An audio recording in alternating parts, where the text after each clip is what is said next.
bring them fingers down. Open your thumb. Michael! We're going home as soon as this is over. Dad, come on, you gotta win. Ladies and gentlemen, please. now they're locked right to the finish of the match. Sylvester Stallone, a trucker trying to win an arm wrestling contest and win the respect of his long-lost son in Over the Top. One of 4 new movies we'll be reviewing this week, along with the video release of a classic Beatles film. I'm Gene Siskel of the Chicago Tribune. And I'm Roger Ebert of the Chicago Sun-Times. The new Sylvester Stallone movie will not look very new, I'm afraid, to a lot of his fans. It has the same old formula as the Rocky movies. A long build-up and then the big climactic title fight. The only thing different this time is the sport, which is arm wrestling. Now, you may not have thought, and I may not have thought, that arm wrestling was a major league event anywhere outside of saloons, truck stops, and junior high school cafeterias.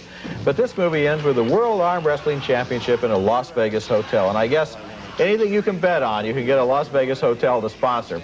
As the movie begins, Stallone is a divorced father who hasn't seen his son in 10 years. Now the mother is dying and wants them to get together again soon, maybe for some fatherly advice like this. Grandfather always said you were a loser. Now you're trying to make me one, and I hate you for it. Mike, I don't care what your grandfather thinks about me, okay? All I care about is you. Now, you lost back there because you beat yourself. You let yourself get beat. I know you can do it. You're a special kid. You're my boy, do you understand? But you're also a spoiled, rich brat who's always had everything done for him. Now it's time to do for yourself, Mike, and you can do it. Because I'm telling you, the world meets nobody halfway. Do you understand what that means?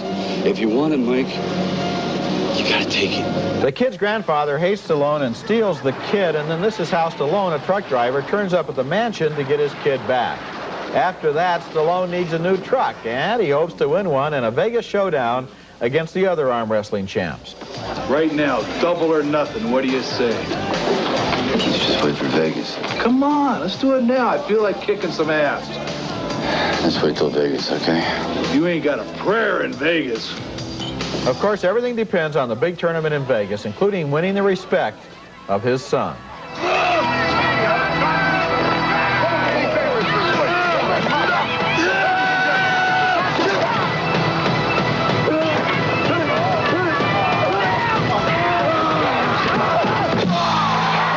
And one of the questions that I had all during this movie was why Stallone didn't haul off and belt that kid all the way across the room. Of course, you don't see him at his most obnoxious there. I didn't think I was going to find arm wrestling very thrilling in this movie, but I have to be honest and report that the championship matches are exciting, even though arm wrestling doesn't exactly have the speed and poetry of boxing, or for that matter, any other sport.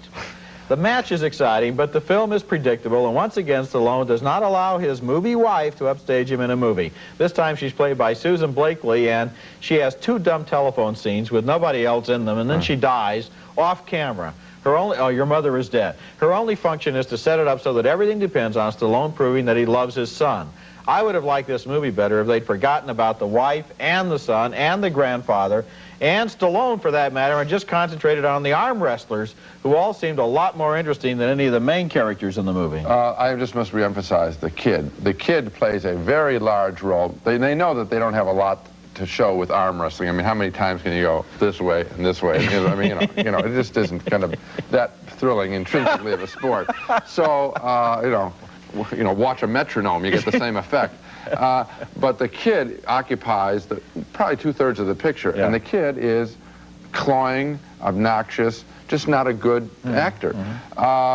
It is totally predictable. The one trick you learn is that Stallone puts his hands here. Give me your hand. Remember he goes up like this. When he wins that way, wouldn't you think that some of the other guys would figure it out and they would try and get the advantage over the top?